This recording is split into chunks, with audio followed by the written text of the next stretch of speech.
అనంతపురం జిల్లా అంటేనే కరువుకు మారుపేరు. మరి అటువంటి కరువు ప్రాంతంలో జీవించాలంటే పేద ప్రజల పరిస్థితి ఎంత దారుణంగా, ఎంత ఇబ్బందికరంగా ఉంటుందో మనమంతా అర్థం చేసుకోవచ్చు. అయినప్పటికీ ఈ భూమి మీద జన్మించిన ప్రతి జీవి జీవించాలనే కోణంలో ప్రతి మానవుడు తన కుటుంబాన్ని పోషించుకోవాలని చెప్పేసి ఒక ఆశతో జీవించడం జరుగుతుంది. మరి అందులో భాగంగానే అనంతపురం నగరంలో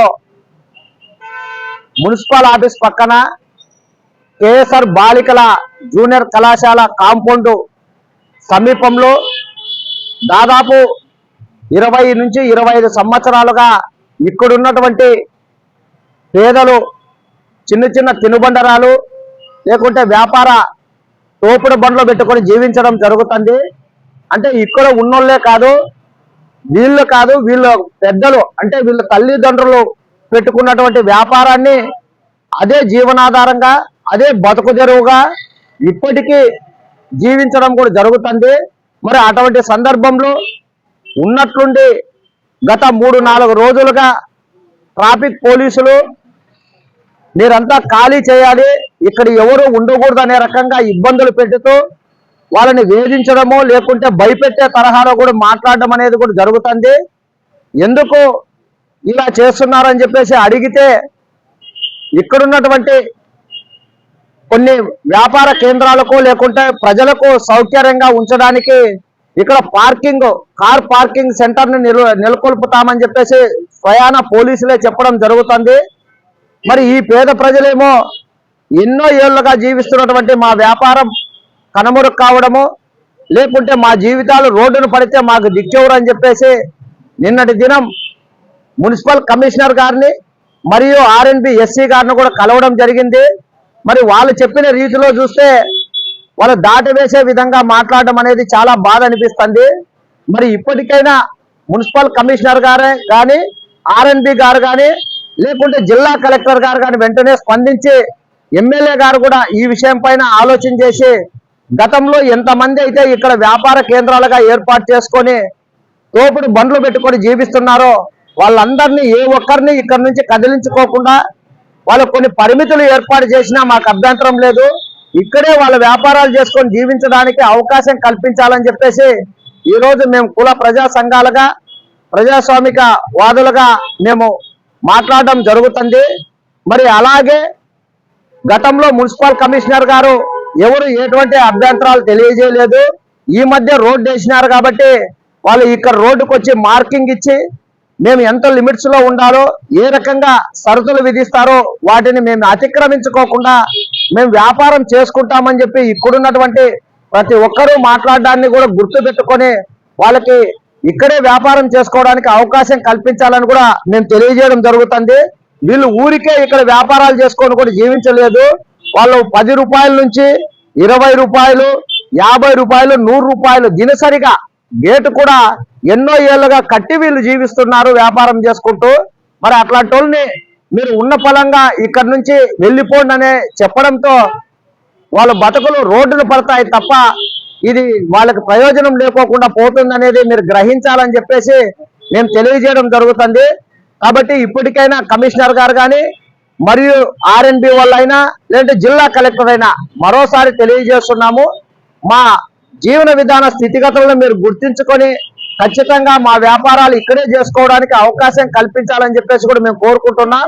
మరి ఈరోజు కమిషనర్ గారు అందుబాటులో లేకపోవడం వల్ల కలవలేకపోవడం ఒక రకమైతే, మరియు ఎమ్మెల్యే గారిని కూడా కలుస్తాం, ఆయన కూడా మాకు సహకరించాలని చెప్పేసి కూడా కోరుతూ సోమవారం ఇక్కడున్నటువంటి ప్రతి ఒక్కరూ ఖచ్చితంగా జిల్లా కలెక్టర్ గారికి పీజీఆర్ఎస్ లో కూడా ఒక రిప్రజెంటేషన్ ఇచ్చి మా బతుకు తెరువుని కోల్పోకుండా, మా పొట్ట కొట్టుకోకుండా, మా కుటుంబాలు వీధిని పడుకోకుండా ఇదే ప్రాంతంలోనే మా వ్యాపారాలు చేసుకొని జీవించడానికి అవకాశం కల్పించండి అనే రీతిలో వినతి పత్రం ఇవ్వబోతున్నాం. జై భీమ్. నా పేరు శ్రావణి అండి. మేము ఈ స్టాల్ లో ఇక్కడ లైన్ లో స్టాల్ అయితే పెట్టుకున్నాము. ఒక 6 months నుంచి అయితే పెట్టుకున్నాం. మేమైతే కొత్తగా వచ్చి పెట్టుకుంటున్నాం, కానీ ఇక్కడ 20 ఏళ్ళ నుంచి అయితే చాలా మంది పెట్టుకుంటున్నారు. 20 ఏళ్ళ నుంచి లేనిది ఇప్పుడు సడన్ గా ఎందుకు వచ్చింది ప్రాబ్లము?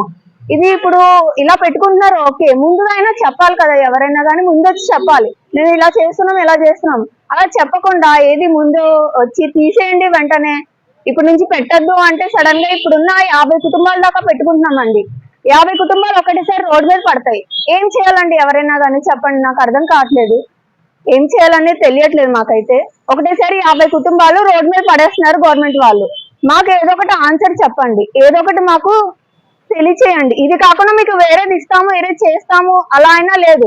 ఒకటేసారి రోడ్డు మీదకి వెళ్ళిపోతే ఇన్ని కుటుంబాలు ఇప్పుడు ఏం చేయాలండి? దానికైతే మాకు తెలియట్లేదు ఏం చేయాలో. మాకైతే చిన్న పాప ఉంది, నేను చదువుకున్నాను, మా ఆయన చదువుకున్నారు, ఉద్యోగాలు లేవు. మాకు ఉద్యోగాలు లేక మేము చిన్న వ్యాపారం పెట్టుకున్నాం. మా పిల్ల అనేది ఇప్పుడు స్కూల్లో ఫీజులు కట్టుకోవాలి, స్కూల్ స్టార్ట్ అవుతున్నాయి, ఫీజులు కట్టుకోవాలంటే ఇప్పుడు వ్యాపారం లేదు, రోడ్ మీదకి ఎక్కాము, ఫీజులు కట్టాలంటే ఎలాగండి? మాకైతే అది తెలియాలి. ఇదైతే ఇంకేదో ఒక సొల్యూషన్ చూపించమని మేము కోరుకుంటున్నాం అంటే. అందరికీ నమస్కారం అండి. ఈరోజు అనంతపురం నగరంలో నడిబొడ్డున ఉన్నటువంటి తోపుడు బండ్లు అలాగనే ఫాస్ట్ ఫుడ్ సెంటర్లు ఏవైతే ఉన్నాయో కేఎస్ఆర్ బాలికల కళాశాల నుంచి అంబేద్కర్ భవనం దగ్గర వరకు ఉన్నటువంటి ఈ యొక్క బండ్లు అలాగనే దాదాపుగా 30 సంవత్సరాల నుంచి బతుకు తెరువు కోసం పల్లెల నుంచి వచ్చి ఇక్కడ జీవనాధారంగా భావిస్తూ వాళ్ళ కుటుంబాలని పోషించుకున్నటువంటి పరిస్థితిని ఈరోజు ఉన్న పలంగా రోడ్లపైకి తీసుకొని వచ్చేటువంటి పరిస్థితిని తీసుకొని వచ్చారు. ఉన్న పలంగా సంపాదించుకునేటువంటి సంపాదన పోయేటట్లు అలాగనే వాళ్ళని పొట్టగొట్టే విధంగా ఈరోజు ప్రజాప్రతినిధులు కావచ్చు, అధికారులు కావచ్చు, వాళ్ళు చేసినటువంటి చర్యల పట్ల ఈరోజు అనంతపురంలో నగర ప్రజలందరూ కూడా ఆవేదన వ్యక్తం చేస్తున్నటువంటి పరిస్థితి. ఎందుకంటే ఆ యొక్క 30 సంవత్సరాల నుంచి వాళ్ళ చేసేటువంటి ఏదైతే వ్యాపారం ఉంటుందో ఆ వ్యాపారం మీద దాదాపుగా 50 కుటుంబాలు, అంటే ఒక కుటుంబంలో 4 చొప్పున వేసుకున్నా కూడా దాదాపుగా 200 మంది ఈరోజు రోడ్డు పాలైనటువంటి పరిస్థితి. ఈరోజు వాళ్ళు వ్యాపారం చేసుకుంటున్నారు కానీ ఉచితంగా చేసుకోవడం లేదు. దాని తగ్గట్టుగా 10, 20, 30, 40, 50, 100 రూపాయలు సుంకాన్ని సంబంధిత నగరపాలక సంస్థ అనంతపురం వారికి అందజేయడం జరుగుతూ ఉంది. గత 25 సంవత్సరాలుగా ఇక్కడ చిన్న తోపుడు బండి నుంచి దాదాపుగా మా కుటుంబం జీవిస్తుంది. ఇంతవరకు దాదాపుగా అంటే ఇక్కడ మేము చేసినప్పుడు దినదిన అభివృద్ధి జరుగుతుంది కాబట్టి నగరంలో ఇక్కడ తోపుడు బండ్ల వ్యాపారం, చిన్న చిరు వ్యాపారస్తులు ప్రతి ఒక్కరూ దీని మీద 45 కుటుంబాలు దాదాపుగా 50 కుటుంబాల వరకు ఇక్కడ జీవిస్తున్నారు. దాని మీద వాళ్ళ కుటుంబం మరి వారు దాదాపుగా 200 మంది జీవిస్తున్నారు. ఇలాంటి తరుణంలో మున్సిపాలిటీ వారు ఇక్కడ చాలా ఇబ్బంది పెట్టి 25వ తారీఖు సోమవారం ఇక్కడ వచ్చి అన్ఎక్స్పెక్టెడ్ గా సిఐ గారు వచ్చి బండి తొలగించాలని, ఇక్కడ ఉండకూడదని ఇలాంటి ఇబ్బంది పెడితే అన్ఎక్స్పెక్టెడ్ గా కనీసం అంటే ఒక మనుషులుగా గుర్తించలేకోకుండా ఇలాంటి దారుణంగా రోడ్డు వైపు ఉన్నారులే ఏదైనా వింటారులే అనే ఆలోచనతో చేయడం అనేది ఇది కరెక్ట్ కాదు. ఈ ప్రజాస్వామ్యంలో మేము మనుషులే కదా, ఇక్కడ టూరిజం ఉంది, అనంతపురం జిల్లా అంటే ఒక పేరుంది. ఇలాంటి వారికి ఈ తోపుడు వల్ల అయితే చిన్న చిరు వ్యాపారాలు ప్రతి ఒక్కరికి కష్టపరికి సహకరించి వారికి ఏదైనా డబ్బులు లేని ఉండి లేకపోతే ప్రతి ఒక్క విషయంలోనూ పెద్ద పెద్ద ఓడలు ఉదయం లక్షలు వేలు బిల్లులు చేస్తారు. కానీ తక్కువలోనే ఇది కుటుంబం పోషించుకుంటూ ఇతరులకు వాళ్ళకి సేవ చేస్తూ అన్ని రకాలు చేస్తారు. కానీ చెప్పే మాటలు విధానం లేకుండా, చెప్పే వాయిస్ లేకుండా, హింస లేకుండా రోజు రోజుకి వాళ్ళు వెనకైపోయి పూర్తిగా ఇది అనడంలో, అలాంటి తరుణంలో ఒక ప్రజాస్వామ్య నాయకులు, దళిత నాయకులు, వైఎస్ఆర్సీపీ మరి ఇట్లా కాంగ్రెస్ వాళ్ళు, సాయిగారు అన్న గారు ఇలాంటి అన్న ఇలా చాలా ఇబ్బంది పడుతున్నారంటే ఇమీడియట్లోకి వచ్చి వాళ్ళకి ఆ రోజు వ్యాపారంలో నిలిపివేసి మళ్ళీ రన్నింగ్ చేసుకోవాలా, మనం ఇట్లా ఉంటే ఉద్దమిద్దామని ధైర్యం చెప్పి వీళ్ళకంతా సహకరించినారు. వీళ్ళకి ప్రత్యేకంగా వందనాలు చెబుతున్నాం. అందరికీ నమస్కారం. నా పేరు మల్లికార్జున అంటారు, అదే పూల మల్లి అంటారు. మేము పుట్టకతోనే మాది పూల వ్యాపారము. మా అమ్మ మా నాన్న ఇక్కడ వచ్చి దగ్గర దగ్గర 50 సంవత్సరాలు అవుతుంది. 50 సంవత్సరాల నుంచి ఇదే ప్లేస్ లోనే పూల వ్యాపారం చేస్తున్నారు. వాళ్ళతో పాటు మేము కొద్దిగా చదువుకున్నా కూడా మాకు ఉద్యోగాలు రాకపోవడంతో మేము పూల వ్యాపారం నేర్చుకోవడం జరిగింది. అందులో ఈ పోలీసు వాళ్ళు వీక్లీ ఉత్తర్వు వచ్చేది, బండ్లు ఖాళీ చేయనేది, మాకు అడ్డం ఉన్నాయనేది చాలా ఆశ్చర్యపెట్టారు. అందుకు కూడా మేము నిలబడి కట్టుకొని ఉన్నాము. కానీ ఇప్పుడు ట్రాఫిక్ పెరగడంతో కొన్ని బడా సాములు వ్యాపారస్తులు వాళ్ళ బిల్డింగ్లు కట్టుకొని వాళ్ళ బిల్డింగ్ల దగ్గర పార్కింగ్ లేక ఇంత పెద్ద రోడ్డు ఉంది కదా మాకు పార్కింగ్ ఇవ్వండి అని చెప్పి మరి ఎవరిని అడిగినారో తెలియదు. కానీ పోలీసు వారు మాత్రం ఇక్కడ కార్ పార్కింగ్ చేస్తాం, 2 వీలర్ పార్కింగ్ చేస్తాం, గంటల కొద్దీ మేము టోల్స్ దానికి వసూలు చేస్తామని చెప్పి చెప్పారు. మరి అంతంత పెద్ద బిల్డింగ్లు కట్టుకున్నప్పుడు వాళ్ళు పార్కింగ్ లేకుండా రోడ్ల మీద వ్యాపారస్తుల దగ్గర వచ్చి పార్కింగ్ చేస్తాము, మేము చేసుకుంటామని ఇక్కడ వ్యాపారస్తులందరినీ తీయడం జరిగింది. పోలీసు వారికి కూడా విజ్ఞప్తి చేస్తున్నాము, చిన్న వ్యాపారస్తుల మీద వచ్చి పడితే చిన్న వ్యాపారస్తులు ఏం మాట్లాడు, వాళ్ళని బెదిరించకుండా మనం పంపించచ్చు అనే ఉద్దేశంతో చేయొచ్చు. కానీ ఇక్కడ భయపడే వాళ్ళు అయితే ఎవరు లేరు. ఇది ఏటి వరకైనా పోరాటం చేస్తాము. మా ప్లేస్ లో మేము ఇక్కడే గత 30-40 సంవత్సరాల నుంచి ఇదే స్థానంలో ఉన్నాము, ఇదే స్థానంలో బతుకుతున్నాము. మా పిల్లలు కూడా ఇదే ప్లేస్ లో మేము బతికించుకుంటున్నాము. ఈ విధంగా మీరు పోలీసు వాళ్ళు చేయకూడదు. మీరు కూడా కొద్దిగా మనసు పెట్టి చూడండి, వాళ్ళు ఏమి విధంగా బతుకుతున్నారు ఏం కదా అనేది పై అధికారులు చెప్తా ఉండొచ్చు, లేదని లేదు. కానీ పోలీసు వాళ్ళు కూడా చెప్పాలా కొద్దిగా, సార్ మేము చెప్తున్నాము వాళ్ళు బతుకుతున్నారు అనేది కూడా మీరు ఆలోచించాలా. ఏకడమ్మను వచ్చి ఇక్కడ ప్రతి ఒక్కరు పచ్చి వ్యాపారమే, ఒట్టి వ్యాపారం అంటే ఏమి లేదు. ఏకడమ్మను వచ్చి వ్యాపారం పెట్టుకుంటే వ్యాపారం తీయేస్తామనేది, స్టేషన్ తీసుకుపోతామనేది, మేము బండ్లన్నీ లోపల పెడతామని బెదిరిస్తున్నారు. అటువంటి ఏది పరిస్థితి లేకుండా నేను ఒకటే చెప్తున్నాను, కలెక్టర్ గారికి కానీ, ఎస్పీ గారికి కానీ, మన మున్సిపల్ కమిషనర్ గారు కానీ కొద్దిగా మనసు పెట్టి ఆలోచించండి. ఇంతమంది కుటుంబాలు 200 మంది బజార్న పడితే అది మన మీదకి వస్తుందని కూడా ఆలోచించండి.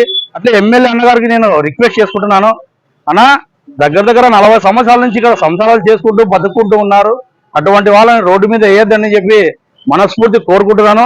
మీ సహాయం కూడా మాకు ఉంటుందని చెప్పి అందరూ తరపున మీకు రిక్వెస్ట్ చేస్తున్నాను, మాకు సహాయం చేయమని కోరుతున్నాను. దానికే అలా మేము 30 ఏళ్ళ నుండి ఇక్కడ చేస్తున్నాము అని మాకు ఇప్పుడు తీసేయండి అంటే ఎక్కడ పోలా, మా పిల్లల చదువులకి మాకు ఏమి ఆధారం లేదు, ఎట్లా మేము బతకల్లా చెప్పండి. మేము ఈ గురించే మేము ముగ్గురు పిల్లలు ఆడపిల్లల్ని చదివించుకుంటున్నాము. మేము ఎట్లా బతకల్లా ఎట్లా లేదని మేము ఆలోచన చేస్తున్నామా, ఎట్లా